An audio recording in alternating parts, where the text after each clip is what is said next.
What is happening, fishers? Dean from Untraceable Fishing here tonight, once again with Don from Bull Moria Fishing Tackle, and welcome to Tackle Tuesday. So this evening, Don, I see a lot of weighty things on the table, sinkers. Yeah, let's get litty here. Yeah. So we've got a huge variety of different sinkers here. So what we're going to do for you this evening is run through when to use what type of sinker. There's lots of different shapes and sizes. Don's going to start running through them now with us. Let's have a look. You know, sinkers sound like a really boring topic, but I think a lot of beginners are often unsure what sinker to use when. Correct. And a lot of guys, there's been a lot of sinker development in recent years, a lot of new styles and tipping and new shapes. So it's kind of like, it's worthwhile covering, and then we'll look at some molds after that, which is super interesting. You know, Correct. Sure. Little legs first. We start with a little, what we commonly known as a ball sinker, guys. They come in a variety of different... Up to about 2 ounce, eh? 2 ounce. So we're talking like sinker. 1/8 of an ounce, little baby ones, 1/4 ounce, 1/2 ounce, 3/8, 1 ounce, 1 1/2, 2 ounce. That's good. That's a running sinker running up and down your line. It's ideal for like gully and river fishing. It doesn't do too well on braid. Yeah. It can damage your light braids quite easily. How I get around that, if you guys are fishing light tackle with braid, is I tend to run about a 3 meter leader of mono. Mono on the front. And normally it doesn't slide up beyond that anyhow. Correct, yeah. So that's a simple way of doing it. Some guys will drill bigger holes and put like an earbud shaft in. Yes, make it that to me sounds like way too much PT. No, way too much work. So a little piece of mono sounds like a way easier. So a couple of meters of mono, it'll give you a bit of stretch there, and it'll slide up and down quite happily. It's enough run for like a spotty to swallow the hook or pick up for sure. So, but awesome little sinker for light tackle, very much the go-to. I think they're pretty much the starter sinker for every fisherman out there. Yeah, I know. All the kids and all the light tackle guys are using, and they're running sinker fishes damn well. Yeah. What's our next popular shape? It looks up to the little what we call the egg sinker, guys. Yeah, you got your egg shape. Very similar to the ball sinker, just a little bit of more elongated shape. The question sometimes is why. Why? Yeah. And I'm not, to be honest, I don't quite have an answer for you. That's very similar to like the barrel. What the barrel will be next. You got your longer shapes. I think the intent is often to cast a little further. Yeah. The more streamlined shape. More aerodynamic. More aerodynamic. Whether it actually makes a difference or not, I've yet to actually do a test. No. So, but yeah, you're round, and we've got egg, and we've got barrel, and you've got a drop shot shape as well. There. Let's lump them all together. Yeah. I mean, the only time I found a difference when it comes to your barrel swivels compared to your ball swivels is in really silted up rivers. I found that the ball, your little... tends to soak into the mud too easily. A bit too far in the barrel, being a bit more elongated, your sinker doesn't stick fast as much. If I'm casting in muddy conditions, what I actually like to do is hook my sinker in, and then I pull, and I make sure I pluck it out. Pluck it out the mud again. So don't leave it in that mud. That's the only time I can actually feel there should be a difference between the two. Otherwise, to me, they're one and the same thing. For sure. Got you. And then Faithful. Moving on to our more fixed sinkers types, Teardrops. The good old teardrop. I think probably the most popular sinker in South Africa. Again, available from small ones, like I think there's 3/8, there's tiny little ones like that. Up to like 10, 12 ounce. Yes. So a massive range of them. It's a good go-to sinker. Yeah.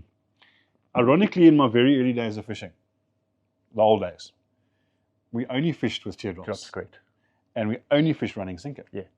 Believe it or not, on mono, we used to just run them.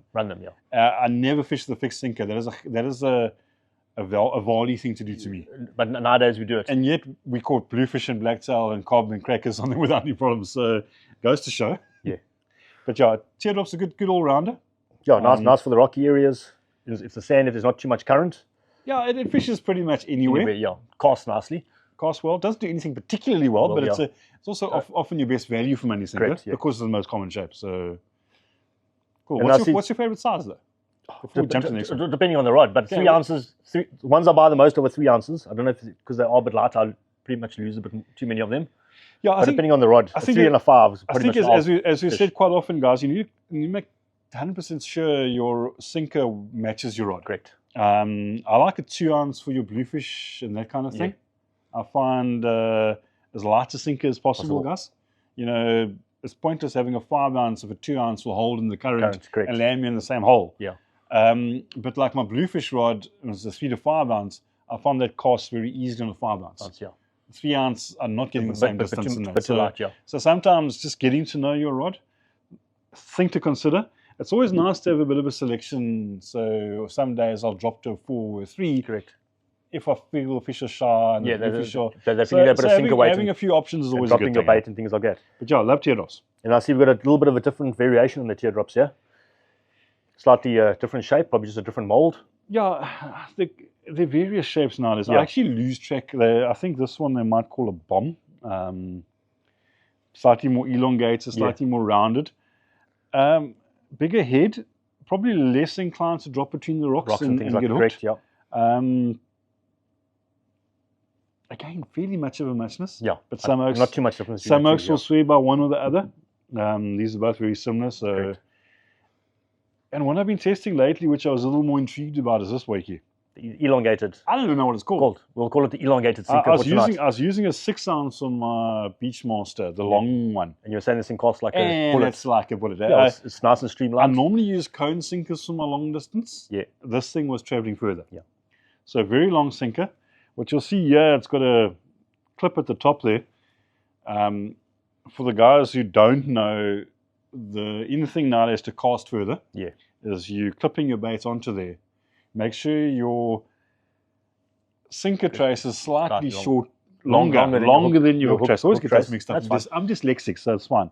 And when you hit the water, the hook releases. Disengage. Gives you an extra, how much distance? I'd say 10 to 20%, depending on how you're casting. I actually haven't picked up as much as that. What freaks me out is 1 out of every 5 or 10 times. Yeah, it unclips and it doesn't unclip. Yeah, it does. Yeah, it hits the water. Yeah. And when I reel it out and it's still clipped in there, my bait's been sitting out there, and I'm going like, damn. No wonder you haven't got a bite. I hate that. Yeah.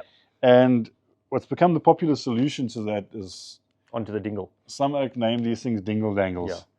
But basically, a float that clips on there, your circle hook attaches to that, and you build your bait around it. Correct. Lots of videos on how to rig them and that, but the concept is they release easier. Yeah. And we've had to adapt our entire bait shape to suit that style of fishing, which seems like a lot of work. I watched you build a squid bait the other night when you were going for cob. Took you a while, eh? It does take a while. But I like my dingles. Dingle dangles. You like your dingles. I like my dingle dangles. This man's a very patient bait presenter. I would have caught 2 cob in that time, but I mean... It's only the first bait that takes. The second ones are just smashed on. Okay. And yeah, they come in various sizes. It's more of a pear-shaped one. Similar to one we saw there. It's just a round.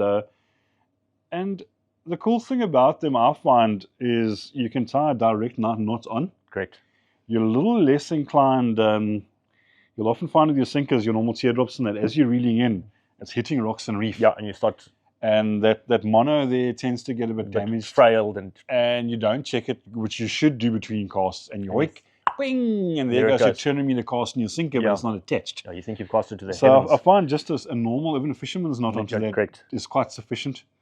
What the solution, if you're hoying off teardrops like that, my simple one is either Dacron loop or even string. Yeah. Even string on your mono, just tied straight to the string. I've seen some guys do that. It actually works pretty damn well and you probably save about 2 sinkers a trip. So worthwhile doing. Sinkers ain't that cheap anymore. And then one of my favorites. The good old cone sinker. I don't feel like we're charging through this, but I love a cone sinker. Yeah. I find they cast nicely, nice for fishing off the sand if there's a bit of current. Yeah, not too much current. It's not a rock sinker, guys. Yes, this is very much a beach sinker. Yeah. And from like 2 ounce up to like 8 ounce, I think. They're quite a nice spreader.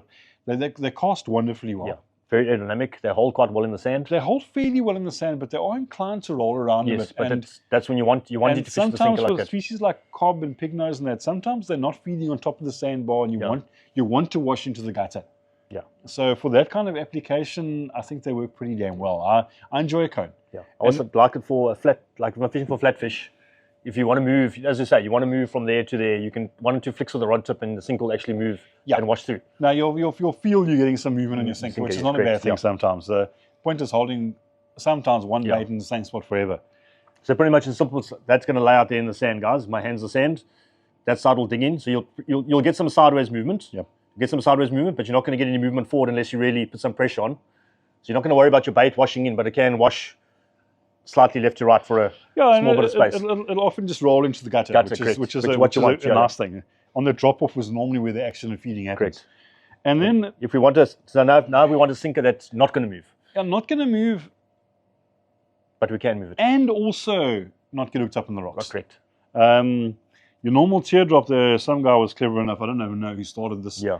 But drilling in heavy nylon weed eater gut. Heavy weed eater gut. The idea here is the sinker grabs into the sand. Correct.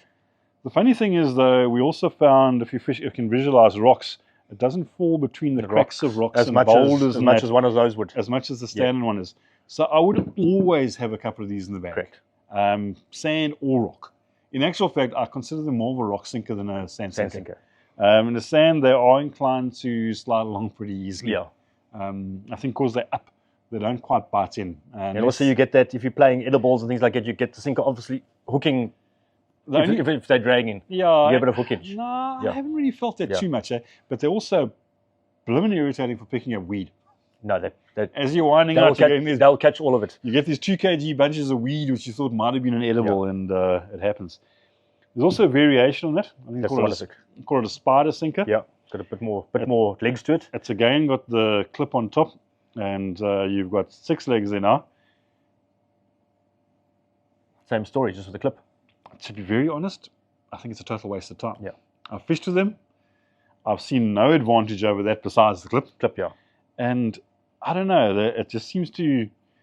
normally a bit softer than the other ones were. The mono is not as thick, and yeah. I don't know, it just doesn't quite work for me. Might work for you. Yeah. I'm not saying, you know... I like these if I'm fishing for silver stemras, black stemras with the rocks. That's pretty much a sink. I'd pretty much use that one. Do you know, to me, it's still that's not hard enough to stop from going into the cracks. No. It's just it's almost stops a bit of the wash. It's almost an improved weed catcher. That's my concept on it.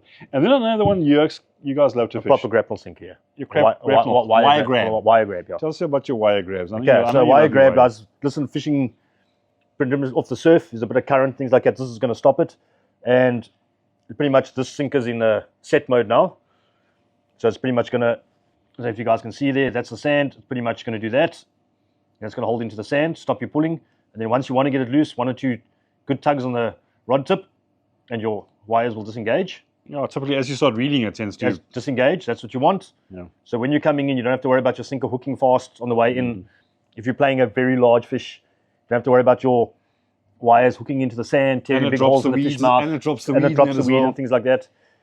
And it's pretty much your best sinker for staying in one place if there's current, guys. This thing holds. It holds properly. When it digs in properly, you can snap your braid trying to get these loose sometimes. Okay, so interesting thing is these first became massively popular with the guys sliding bait with mono. Because they hold very well. Used to cast outs, used to make sure your sinker was set it in, and then you slid your bait down. And because we're using braid nowadays, which you can't really slide on too easily, they've now become more of a fixed in high current. Correct. I was fishing this last Sunday looking for cob. I didn't find a single touch, but the gutter was running high speed. Yeah. My cone sinker was landing up on the beach. So literally this becomes the answer then. Yeah. Interestingly, there are some oaks that say they fold back too easily in the sand and that. Yeah. I know they always are fixing that. And there are ways of rigging your own wires with different angles and making this even stronger. Yeah. If you want to call it that. You want it to just be able to hold. So when you do pull the rod tip, it must pop. But under heavy currents, also you can even just take a little bit of your bait cotton. You just wrap it around there 10, 15 times and really get it strong. Even a little cable towel will do the trick quite nicely. A couple of suggestions though. I would suggest in this particular case, I normally like fishing with a short sinker trace. Yeah. In this case, no. No. You want to go longer because it's going to get wound up your bait getting anywhere near that. Yeah. So fairly decent. 60 centimeter plus, I'd say, is about the right space. I often think the shark and skate guys make the mistake of holding in one spot though. Yeah. And it's nice to have a sinker that can do that. I mean, fully, but the other thing is some fish, like sometimes cob and eleven, are very sinker shy. Yeah. Pick up your sinker, drop it. Pick up your bait, drop it. As soon as they feel it, And you never quite get that down. You get the bump, bump, drop, and drop, bump, bump, drop. And sometimes that might be the cause. Cause of it, yeah. So you want to be, if I'm personally fishing a wire sink, I'm fishing a running trace. 99% of the time. Took you one of my spots. We haven't got one yet, but I took you one of my spots a little while ago. Not that I can cast that. But my multiplier setup, it looks like a hand grenade. I cast up to an 8 or a 10 ounce. It's a big sinker. But even a 6 ounce compared to a 4 ounce. Yeah. Sometimes just a heavier sinker will hold you in the current quite well. No, 100%, yeah. So having a rod that can handle a 6 or 8 ounce, going up to the 8 can often be the answer to holding. A 1 ounce difference makes a big difference sometimes. Makes a big difference. And you still hold and you might move a little bit. But it's not, you're not washing. But like that spot I took you to a while ago, yeah. that gully there sometimes on the spring tide, it pulls out quite hard, yeah. 8 ounce there, I don't get hooked up. Yep, yeah. It's full of boulders. But an 8 ounce goes glong and it stays there. Yeah. So amongst the bricks, sometimes you get less hooked up with a heavier sinker. Correct. Where a light sinker is washing everywhere, getting hooked up all the time. So just something to think about. Then we go on, while we're talking about the big boys, we got the deep sea boys. 26 ounce and the 28 ounce. Imagine carrying 10 of those in your bag. So anything from like about a 10 ounce upwards would be used in the deep sea environment. Yeah. In the Eastern Cape area, yeah, we tend to use the KP reels, Natal as well. Yeah. Big round Scarborough, you drop the oak down. The current runs like 20, 30 kilometers an hour, guys. Yeah. So you need a sinker to get down there. Further down the coast, the current's a little less strong, and the guys will often go on a traditional multiplier there. Yeah. Big multiplier that does the job for them. But yeah, sinkers come in a range. You know, the thing about sinkers, besides being a damn heavy to carry in your bag, you say you've got to only take what you're really going to use. Yeah. You don't want to take too many for a trip. You don't want to take too little. You don't want to carry 40 sinkers. You're using seashells. So yeah, so you just got to balance that out. I think sometimes, I think all of us at some stage have thrown a couple of 2 ounces together to make a 4 ounce. Oh yes, 100%. So the cable tie holding them together. Or just some mono 3. Trust me. So yeah, having a selection of sinkers. But they do work out fairly pricey. If you're fishing rocky areas, one of your biggest expenses is sinkers. You throw 4, 5, 7 ounce sinkers away, you're looking at $100 gone. Yeah, and as you said, spark plugs don't quite come in a 6 ounce. No. So unless you've got 13 spark plugs stuck together. Okay, so a lot of guys, and I noticed on our online store at Pulmoria, a lot of guys are enjoying buying sinker molds. And molding their own sinkers. And you can mold your own sinkers. Yeah. It's not that rocket science to do. Little Bunsen burner, little gas stove. Little pots. And you need your little pots. And ideally, guys, I know a lot of us are blasé, but you actually want to wear gloves and glasses. I've had molten lead on my hand once. No. It doesn't come off. You can't just wipe it off because it burns your other hand. And I'm afraid the lead you often buy has got impurities in it, which tends to splatter and so like stay safe in it. But you can, if you've got the time, save a lot of money. Mold your own sinkers. You know, molds aren't cheap. What are we looking at here? Like $400. Like $300, $400, $500, depending on what you're looking at. You'll make that money back I'd make it back within about 6 months of fishing. And a lot of guys are actually making a little industry out of it. Pensioners and that, all along. Selling some sinkers. All along the coastline, making sinkers. Pretty much molds available for all the sinker ranges. Correct. And I think something worthwhile exploring. It's quite a fun thing to do. Yeah. Especially on those rainy, cold days when the weather's and you can't fish. Quite a few sinkers. Yeah. And I mean, to give you an idea, lead running around about $30 a kilo. Yeah. Sinkers running at about 10, 15 rand each. Yeah. Kind of makes a bit of financial sense. Justifies it. So if you're slightly DIY inclined, make your own sinkers. Possibly choose 1 or 2 of your favorite sinkers that you use the most and go for a mold. So I need to get a 3 ounce mold now. A 3 ounce mold. What's quite cool, I like that one. You got the one that's actually got I think it's a 3, 4, and a 5 or something like that in it, which is quite cool. So you get various molds, and it's not hard to do. No, it's quite simple. Pretty simple. Maybe find an old timer that can show you the ropes of the first time, and make sure your lead's hot enough. Yeah, leave them some lead just as a present. You know what I mean? Scoop off your bit of impurities off the top, and no, they're just going through the basics and getting it right. And most importantly, make sure your mold's not wet. Yeah. Then you get fireworks. Yeah, no, wet mold, not good. Some actually use wooden molds as well. Really? Yeah, no, that makes sense. We used to do those old flat sinkers or spoon sinkers. Yes. They don't last too long though. Yeah. Get about 3 castings and you've got to carve a new one. So desperate measures, desperate times. But molds are available nowadays, guys. They're on our website and we've got a massive selection and they're always in stock, trust me. And you've got a massive selection of sinkers and always in stock, I know that. Any sinkers you miss? That I miss? The good old flat sinker. That guy. The flat, like the spoon sinker. Yeah, the spoon sinker, the one with a bit of a belly at the bottom. Yeah, it looked like a deep tape. I like those. Yes, it's like a pear cut in half. Did you ever fish with those, what we used to call them boat sinkers, but they actually looked like a little Concorde? One of the wings. One of the wings and a little tail fin. I remember those. They were like a 3 ounce. Yes. But as you reeled in, I believe the sinker right to the top. Flick it to the top and dig that skimming. sinker. Yeah. It's a mold we don't see anymore. No one makes those anymore. So there are some innovative molds you see from Europe, and then some weird different shapes and that. So sinkers are continually developing thing. And it's actually quite fun. I must admit, I might ditch some of these here Yes, and say I'll use that one. But I think the perfect sinker for all conditions has yet to be invented. No, doesn't exist. So it's quite a nice pet project to find out what works and what doesn't work. And guys try various little discs and that to stop them going in the rocks and all sorts of concepts. So quite fun stuff, guys.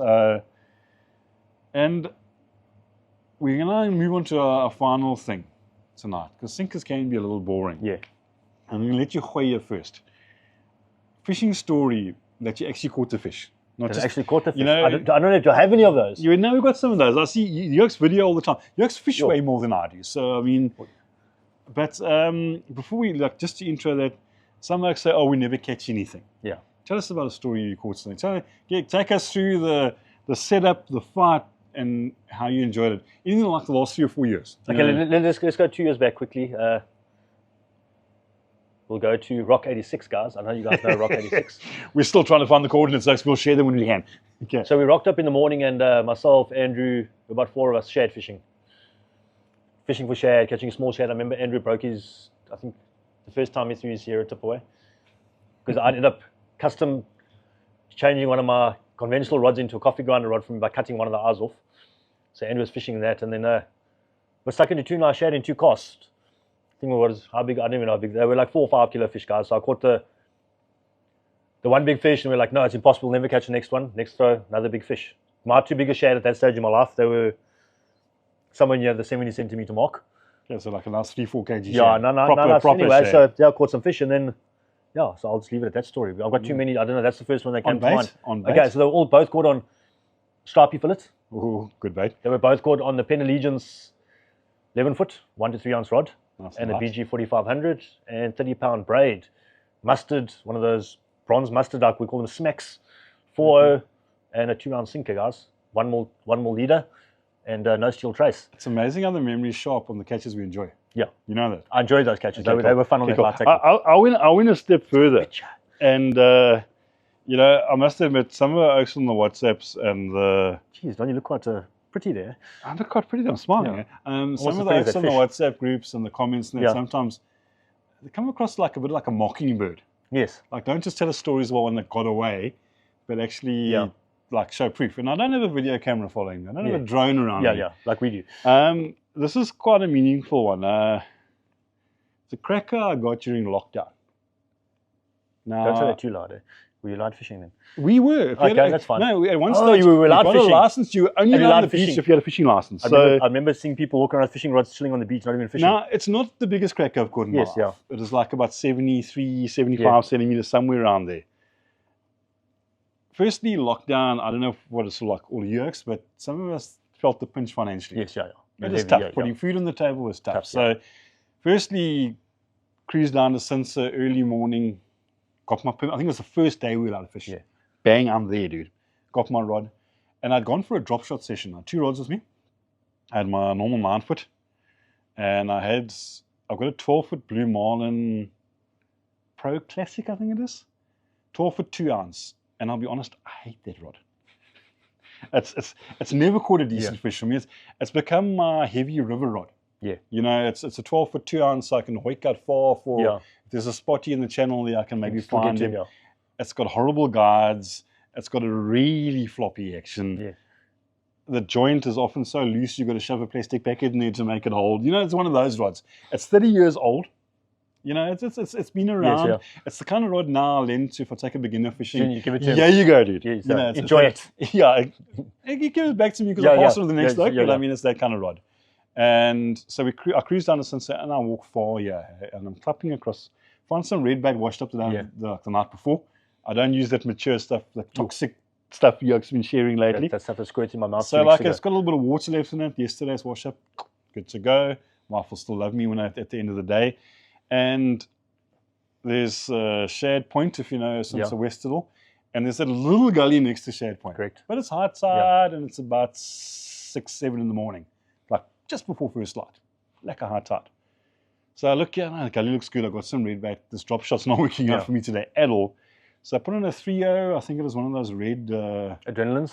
I think it was a TYC, actually. Oh, really? Okay. And it was a longer shank. I remember it was a longer shank red one. It's about 3 years ago now, so it's not... And I've got a Adrenaline Triple X reel, number 5.5. $9.99 job. Yes. Not a bad reel, but the drag, the corrosion in the washers was, the newer models, they've sorted that out apparently, but not a king of a reel. Yeah. And I've got some 7 kg mono on this thing. Nickel lights, put my 3.0 on, nice big piece of red bat. Never know what comes along. Hoik it down the skinny gully. Like the 2 oaks fishing on a Shad point, they're looking at me, why am I fishing there? One oak and ask me. Next minute, hey, float, down. 100-meter run straight out to sea. Dude, this rod I'm holding on to, it's bending beyond the butt. Like, don't snap. When's just going to snap? And like, there's no way I can tighten the drag because I've got 7 kg line. Yeah. And this thing's just hunning. And I don't know why, good luck or whatever. Yeah. This thing either ran onto the sand or just got doff. Turned around. But it turned around. And now I'm cranking this oak back in, and this rod's creaking and it's groaning, and it's like, I can see it disintegrating in my hands, but it doesn't. And I get him up halfway up this gully, but this gully, fortunately, has got quite a lot of sand in it. A few rocks and bricks, but half sand, half rock. And then the fight starts, dude. Half an hour, bring the oak. In and out. Check him in the first wave, he kind of checks me. Yeah. Back again. In, out. In, out. Whole time, my old toppy's voice is going on, man. Just take your time. Be patient. Yeah. And if you know me, that's not how I normally fish. You want that fish out now. I normally like to crank, dude, come to Papa. And this is like, I can't even do that. My trace was also 7 kg trace. So I'm playing the soak and I'm playing the soak. And now I'm running to the Teardrops. So now there are no wave sets coming through. So I've got the soak in about meter deep, nice clear water. I can check the dude. Shining there, and I'm going silver like, plate. Give me a freaking wave. And eventually like a 2-footer comes through and I slid the oak up onto the beach. Oh, nice. And that is a half-hour fight. I was stuffed. Yeah, that's seriously like that. But that is like, freaking hell, I enjoyed that fight. And I think I'll enjoy that fight for the rest of my life. Yeah. It's not always the biggest, baddest fish that comes. You always have those ones. I haven't caught one of 7, 8 kg on a light tackle like it before. I've got them on big rods and that. Got bigger than on big rods. But they kind of came straight out. Yeah. This was like Mission Impossible, and I digged it. You know, the adrenaline and your arms pumping and the memorable catches. And like the 2 oaks fishing on Shad Point, as soon as I turned around, they were fishing in my gully. I had that before, even once before. And it's like, I don't care, I got my fish, dudes. And I kept that one. Lockdown, we got hungry. Yeah. And fresh fish on the table. Nothing wrong with fresh silver for supper. We got like 3 cookies out of the oak. And you know what, guys? They're an incredible fisher. Yeah. They are part of a comp coming up now.